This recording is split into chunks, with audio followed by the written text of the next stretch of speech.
Langley, Virginia. Inside the heavily fortified headquarters of the Central Intelligence Agency, the security here is so extreme that even at the internal Starbucks, baristas are not allowed to write the names of the agents on their coffee cups. Complete, absolute anonymity. But in October 2015, the director of the CIA, John Brennan, received a phone call on his personal, highly classified cell phone. The voice on the other end wasn't a foreign spy. It wasn't a terrorist. It was a teenager. And he had a simple message for the most powerful spy in the world. I own you. I have hacked your entire digital life. This wasn't a prank. It was the beginning of the most humiliating cyber breach in U.S. intelligence history, a breach that shattered the illusion of impenetrable government security. Welcome to the MizNomer. Today, we pull back the curtain on how two kids playing video games in their bedrooms brought the American superpower to its knees. To understand how the CIA was compromised, we have to go back to 2008, to a teenager in Virginia going by the online alias called D3F4ULT Default. Justin Liverman wasn't a master coder. He was just a kid who hated losing at video games like Counter-Strike. So, he learned to manipulate the game's code to cheat and win. But soon, altering video games wasn't enough. Inspired by the infamous hacking collective Anonymous, Justin joined a splinter group called AnonSec.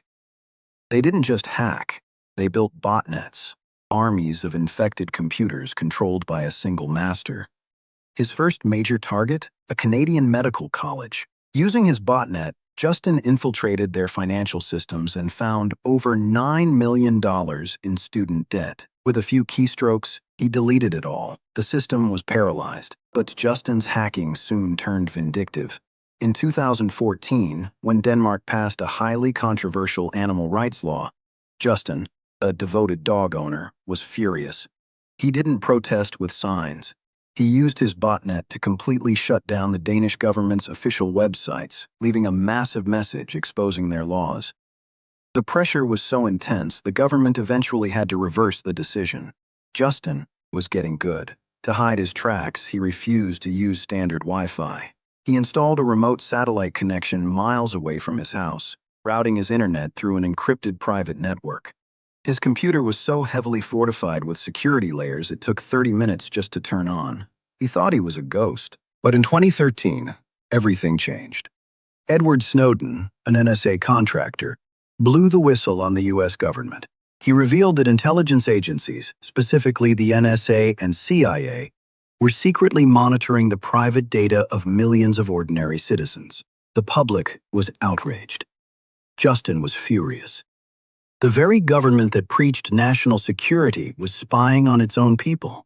It was around this time Justin connected with another hacker online, a 15-year-old boy from Leicestershire, England, going by the name Cracka.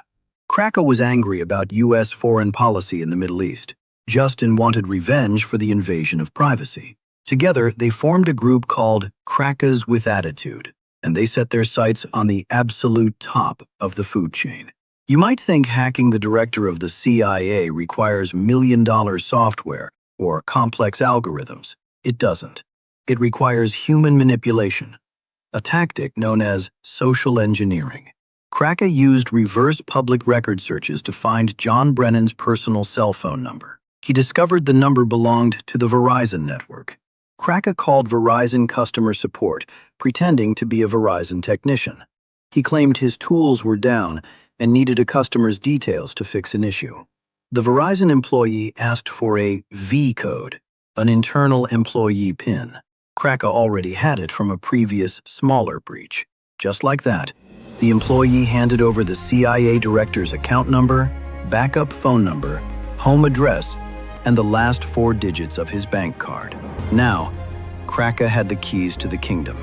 He went to John Brennan's personal AOL email account. He clicked Forgot Password. When AOL asked security questions, Cracka simply read the answers he got from Verizon. He was in.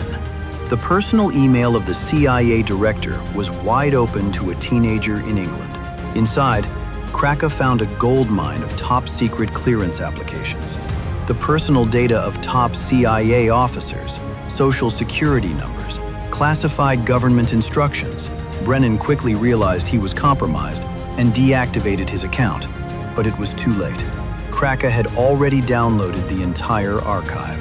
Over the next few days, the teenagers leaked it all to the public, but they didn't stop there. To prove a point, Cracka breached further, dumping the personal, unlisted information of 9,000 Department of Justice employees and 20,000 FBI agents onto social media. The American intelligence community was in absolute freefall. Cracka, sitting in the UK, felt invincible, but Justin, living in Virginia, right in the FBI's backyard, began to panic. He knew if they were caught, his life was over. And like most criminals, he didn't get caught because of a digital footprint. He got caught because of human error. One night, while heavily intoxicated, Justin bragged to a friend about being the mastermind behind the CIA hack. That was all the FBI needed. Days later, federal agents kicked down Justin's door, dragging him out of his highly secure bedroom. Through interrogations, the British police were tipped off, and they raided the home of 15-year-old Kane Gamble, Cracka. Because he was a minor, Kane Cracka Gamble received 2 years in youth detention.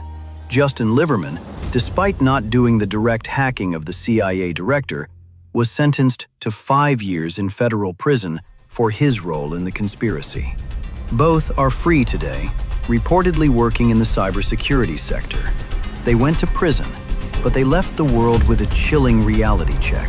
We spend billions on firewalls, encryption, and cyber defense. But the truth is, no system is safe as long as there is a human being operating it. The security you trust is just a misnomer. Thanks for watching. Don't forget to subscribe.